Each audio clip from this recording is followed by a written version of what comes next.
Once you do enough in the streets, the timer starts. Timer starts, boy. What you've done is going to come back to you. No It cap. might happen in a month, or it might take a decade. But staying in the same city that you did all your dirt in guarantees that.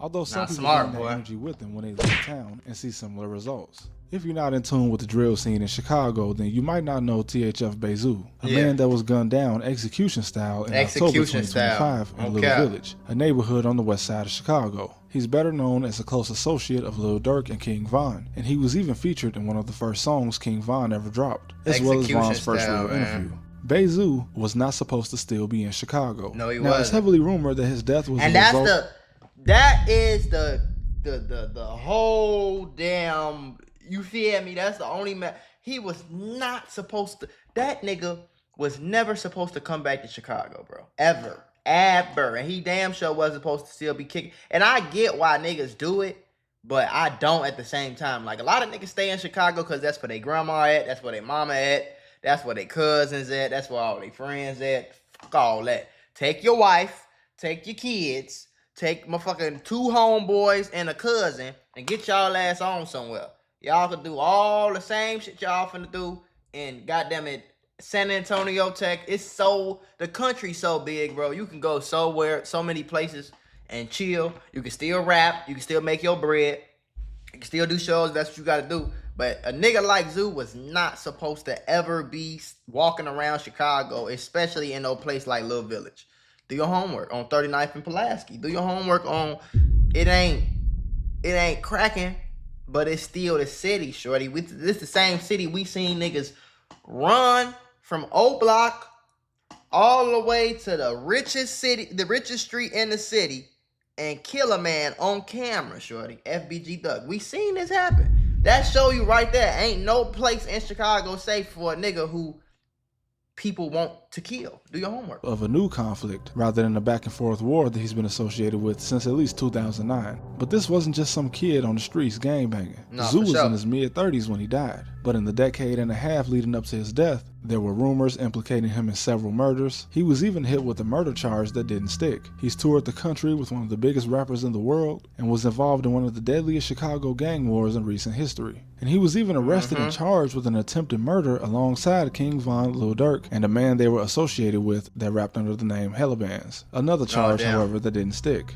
Zoo has beat death in the streets and the system over and over again, and he's become so famous for the wrong reason that his death was even being reported on in India. Now, obviously, it can't be confirmed that Zoo did everything he's been accused of in the streets because people lie and rumors spread fast. And as far as murders, well, as I said, he's never actually been found guilty. But then again, neither had King Von. But when your name is coming up in situations like this over and over... I don't know about with no murders, but I can tell you for sure, if you go around Chicago and niggas around his age group and a little younger, obviously he 35, I'm 27, so he got 8 years on me, so he way older, but niggas know that Zoo was shooting at niggas, bro. Like, Zoo, niggas have seen Zoo shoot at them, like, type shit. So it's not like Zoo is no... Again, for years, at some point, you have to created leave. player See, type nigga. When the streets get to you before the law does, it's usually over something most people didn't even see coming. Everyone on the internet will try to associate his murder with the war between his hood and 051, which is a set they've been in tour with for years. Or this new conflict that allegedly started over some stolen watches and led to multiple murders. They even led to rumors that Zoo himself was putting money on people's heads. But again, that could just be a rumor. In truth, it could all be false, because someone like Zoo would have had to deal with the risk of something like this happening no matter what, as long as he stayed in the same streets he's been in since he was born. It's just a fact when you live in that kind of life, that for every killer, there's another killer. Younger, faster, and with a newer gun. Zoo was called... That's a crazy line, but he right. For every killer, it's another killer. Younger, faster, with a new gun. And I don't know why niggas think that being tough is gonna save you from the streets. Like, the only thing that gotta happen is a nigga see you and you don't see him. That's all that gotta happen for you to lose your life. At an auto parts store in broad daylight, when, as a person of his reputation, he should have just had someone to go and get the car parts for him. There's no way he should have been out there himself in Chicago. He's not a regular civilian, because killers are not riding around looking for civilians. He knew better than to stay in one spot in Chicago for too long, as you can even hear him say himself. You need to hurry up and pull up. I'm finna scratch. I've been up here too long, man. Every time I'm in the rack too long, I end up somewhere I'm supposed to be. Recently, I saw a very disturbing video of a guy in Chicago. Yeah, he knew. I think he knew better too. Who was caught in traffic by his rivals. He crashed the car after he got shot, and the end result was him being decapitated. And this is allegedly part of a long war on the west side in Chicago that I first heard of when I saw a video from a few years back where a kid ran into a neighborhood trying to shoot at somebody, only to be killed when somebody shot back. And then the crowd he was firing at recorded him and mocked him as he lay on the ground in front of the police. All of this makes you wonder, why would someone living this life that not only survived to age 21 but made it into their 30s in a life that usually ends before 25, why would you still be around the same thing? This is not how civilians in Chicago live. This is how gang members live. There's a big difference. Zoo was nowhere near the part of Chicago he was known to be active in. So that means that whoever got him likely came from the other side of the city. And if somebody is willing to drive across Chicago, run over every pothole, and make it through the worst traffic in the Midwest just to kill you, you didn't stand a chance. Because that means sooner or later, they was gonna get you. And FBG Duck has been spoken about for a long time. And I'm sure you guys have already heard about him because his death has been covered so much that it even has its own Wikipedia page. Another person who shouldn't have been in Chicago, and I ain't never heard of FBG Duck being the nigga that was sliding on niggas and killing niggas and shooting niggas and all that. But he was the face of them niggas on that side on 63rd, you know what I'm saying? And so that's why he shouldn't have been in Chicago either. Really, none of these niggas should be in Chicago, bro. You feel me? Nobody. Not a single soul. If you grew up in O Block or you from this generation of people, as a grown man, bro, you should not still be in the city. Duck himself didn't even have a Wikipedia page when he was alive. But his death was so captivating around the country that both he and his murder case got their own Wikipedia pages. The thing about Duck is that like many other guys in the hood, and even the average guy from a small country town, he likely couldn't imagine leaving his old life behind to start over somewhere new. And when I say old life, I don't mean gang life. I mean being able to see the house you grew up in, going to the same stores you've gone to for your whole life, seeing the blocks that you have your memories on, where you hung with your friends, where you laughed, where you cried, everything you're familiar with. But unlike the average person in Chicago, Duck had a name, he had influence, and most importantly, he had dangerous enemies. And just like earlier, many people think that he was killed because of the main conflict he was known to be involved in, and that's partially true. But there were even rumors that King Von had a $100,000 bounty on his head. But that's not how it played out in court. I believe that A man known as Teasy is the one who called the killers to come and get Duck over a personal vendetta, and the mother of his child even testified in court to support that. King Von could have provided some incentive for his gang to get rid of Duck, but Duck was usually posted just a few blocks away from where the killers lived. So if there was a bounty on his head, it's likely they would have just caught him on his own block. It would have also been a much shorter drive with less traffic cameras than a long drive downtown to the... Yeah, but think about him on his own block. If you know about 63rd in St. Lawrence, it's a one-way street, which is the case for a lot of hoods. It's a one-way street. So you can only come down one way without looking suspicious. If you come down the other way, you know what I'm saying? Then you got to think about it. If Duck is here standing on 63rd, you ever had one of them days where everything seems to go wrong? I mean, you're just trying to grab a cup of coffee and BAM! You're tangled in a pile of boxes because the shelf was broken. And just like that, I realized sometimes accidents at work are more than just funny stories. They can actually change everything. Trying to handle a workplace injury on your own, it's like trying to fix the broken shelf yourself. More chaos, more headaches, and it's no guarantee that you'll get what you deserve. You got paperwork, insurance calls, and someone always telling you to wait. It's enough to make you wish you had a secret weapon. But here's the thing, there's a team of people that fights for people just like you. For over 35 years, Morgan & Morgan, America's largest injury law firm, has been winning cases when everybody else said it couldn't be done. In Florida, someone got $12 million after a work accident, even though the insurance was ready to offer just $350,000. In Pennsylvania, a worker was awarded $26 million, which was 40 times the initial offer.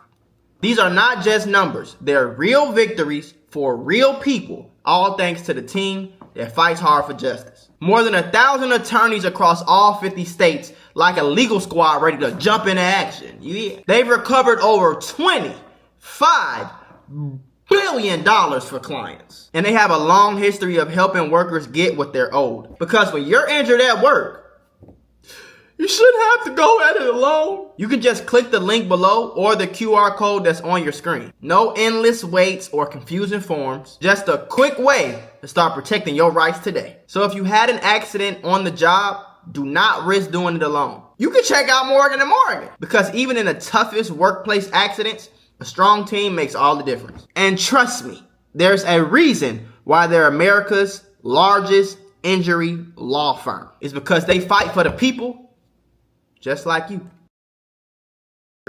J-Mane is J-Mane, and J-Mane is not no killer, but J-Mane gonna shoot his gun before he die. You know what I'm saying? Wooski gonna shoot his gun. FBG Cash, FBG Young, Get Right. I can't even name all the niggas that was over there. You know what I'm saying? Like, you can't pull on this block and think you gonna make it out type shit. You feel what I'm saying? 9 times out of 10, especially if you won't duck. Now, if you want to just pull up on 63rd and shoot anybody and kill anybody, you might have a little bit of success, but you still probably not gonna make it off this block. I think they took the chance in downtown because they figure he lacking while it's cracking. It's only TZ probably told him, like, yeah, it's only him and 2-3 people.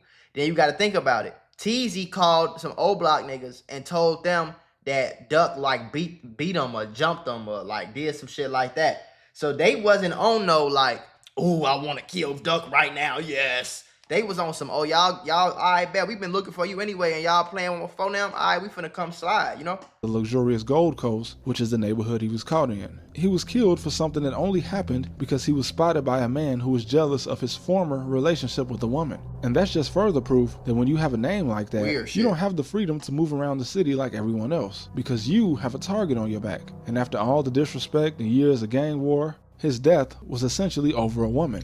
He signed a record deal a couple years before his death. In my opinion, he should have moved as soon as he got his advance. Because we used to living in Chicago, you might not know offhand how much cheaper it is to live in basically anywhere else, right? Chicago is one of the most expensive cities in the world. It might not always rank as such because it's not one of the most expensive cities as far as real estate and the cost of rent. But when you factor in the rent, groceries, restaurant prices in the city, and local purchasing power, some rankings put it at number 10 in the world, just behind Los Angeles. So when you grow up here, you don't realize that you can get a 3-bedroom in Southern Illinois for the price of a 1-bedroom in Chicago. You mentioned this before. Texas. You feel that people want to kill you. Of course I know motherfuckers want to kill me. I'm a very disrespectful person. I know what I did in my lifetime. I've mentioned it in 2 videos so far, but that list the Chicago police had of people who that's the shit I don't understand about people though. You know what I'm saying? Because when I left Chicago, ain't nobody trying to kill me. You feel me? But I knew, I'm like, let me get the fuck on before a nigga that I went to school with that I might have beat in a fight before this nigga see me with a bunch of money and get mad and make up a reason to do something to me, you know? I don't understand how niggas know somebody trying to kill you and you stay on the same block in the same city where these people trying to kill you. That don't make sense to me. Have in some way been involved in gun violence, such as a person who was near a shooting or had been shot and survived, the list ranked the likelihood of that person being involved in another instance of gun violence, either as the victim or the perpetrator. And young Pappy was near the top of that list right before he died from gun violence. But even though the list was put together by an algorithm, the results were obvious. Pappy had already been the potential victim of at least 2 different attempted murders. So it's no surprise that if he stayed in the same area, he would eventually be the victim of a 3rd. Right. Duck, although years ago, had been shot before in the leg, allegedly. And also, there were several people around Duck that were all murdered within a 3-year span before his own murder. There's even a YouTube channel called Status Update Exclusive, which is a guy named Kyle that vlogged all his time around Duck on his journey to the record deal. But there are several haunting videos on his channel, such as this one where 4 men, including Duck, are playing cards at a table, but only one person at this table is still alive today, and that's Dutchie. Guys in the streets get a second chance. Some take advantage of it, and some continue on like nothing happened. I remember this kid that used to go to the same church my grandmother went to. The church is in Inglewood, Chicago, which is a pretty rough area in most parts. Yeah. One day he was walking, and a barrage of shots got let off in his direction, but everyone missed. I don't know what he was into for something like this to happen, but when he came back to church that next Sunday, he volunteered to play the drums. And in my grandmother's words, he beat that drum like a fool. The city is, for the most part, only truly dangerous to you if you put a target on your back. The amount of murders you see might convince you that these are random shootings, but in reality, it's usually people with a target on their back being too comfortable in the location, or someone else who decided to hang out with a person that has a target on their back. I call it cheating death in Chicago, but the same can apply anywhere. It may be hard to understand from the outside looking in, but these are guys involved in back and forth conflicts with killers, and you can only escape for so long. Eventually, if you stay in the streets as long as someone like Zoo and your main enemies are now a little older, you still risk the possibility of making newer, younger enemies. Enemies brash enough to catch you in broad daylight instead of waiting in the shadows for you. He reminds me of the quote, "Beware of an old man in a profession where men die young," and how that quote is also not always true. In the streets, at some point, you'll go from being the young man to having to watch out for the young man, if that's the life that you live in. At 35, you might forget that the young killers who want to replace you popped some pills last night. And I feel like that's what was going on. I feel like I'm 35. And honestly, like I said in one of my last videos, like, he 9 times out of 10, he probably ain't did no real street activity in a long time. Do you think about it? He probably ain't did no real street activity as far as sliding on niggas, shooting at niggas, robbing niggas. You feel me? Selling drugs or whatever, anything like that. You know, I don't know when the last time he made like diss songs, dissing the dead and all that, but as far as like real street activity, it's been a long time. But this also the city where a nigga will kill you just for saying GDK or just for saying F this dead person, or you know what I'm saying? So you can't really play like that. You can't, but that's probably why he was so lackadaisical. He just walking around, I'm just gonna go to pick a pool. Ain't nobody finna do nothing to me. Ain't nobody finna do nothing to me. I'm on the west side. It's all Spanish, Mexicans over here. I ain't did nothing to nobody in a long time. Ain't nobody trying to do nothing to me. I'm straight. Cause he ain't shot at no niggas in 15 years probably. You feel me? So it's like, shit, ain't nobody trying to do nothing to me. I ain't even in the war no more. But a lot of them young niggas still want you dead, shorty, just to be like, I kill Zoo. Just to say that. Just to be like, yeah, I'm the one that smoked Zoo. I'm the one that did that, shorty. Just so he go back. Whoever did that is in his hood flourishing right now. Niggas is giving him money, free drugs. They putting the girls on him. You feel me? He in the club partying. He got free clothes, all type of shit. You feel me? Like, it's a lot going on. He the man right now. All the homies showing him love. He the man right now in his hood, especially if it's a hood like 051 or something. They've been driving around for hours trying to catch you. A 17 or 18-year-old that sees you as a threat and may have even heard allegations that you're paying to get people killed, those guys will dedicate time to finding you. No cap. Time that you don't have to hide. Duck was only 26 when he died, but the main shooter that got him, Mula, was only 20 at the time. Right. That might not seem like much of a difference, but by the time Duck had graduated high school, Mula was only in 8th grade. This is likely a guy Duck wasn't even familiar with. Nope. When I say that most of the gang members are exactly. Think about that logic, bro. This is Duck during prom. This is likely when he was graduating high school, this nigga was in middle school. 6 years. So he was probably in 7th grade. Duck don't even probably know who this little boy is for real. Obviously, he know who he hang out with and all his, but he don't even know. It was no real reason for Muwop to go be trying to kill FBG Duck at all. Just point blank period. Like, FBG Duck ain't never did nothing to you, bro. Ever. Y'all ain't go to school together. Y'all ain't never had no fight. Y'all probably ain't never had no argument. None of that. You just wanted to be a main character. You just wanted to be a quote-unquote savage, a nigga that was like that. And that's what you got, the result. Life in prison for the rest of your motherfucking life. In the Fed. But by the time Duck had graduated high school, Muwop was only in 8th grade. This is likely a guy Duck wasn't even familiar with. When I say that most of the gang members are teenagers, it shouldn't be a surprise because nobody else has time to be out here reckless like that. So if that's the life you chose and you somehow made it well into adulthood, you should retire. Get your ass but one thing you no can't cap. do is retire in that city.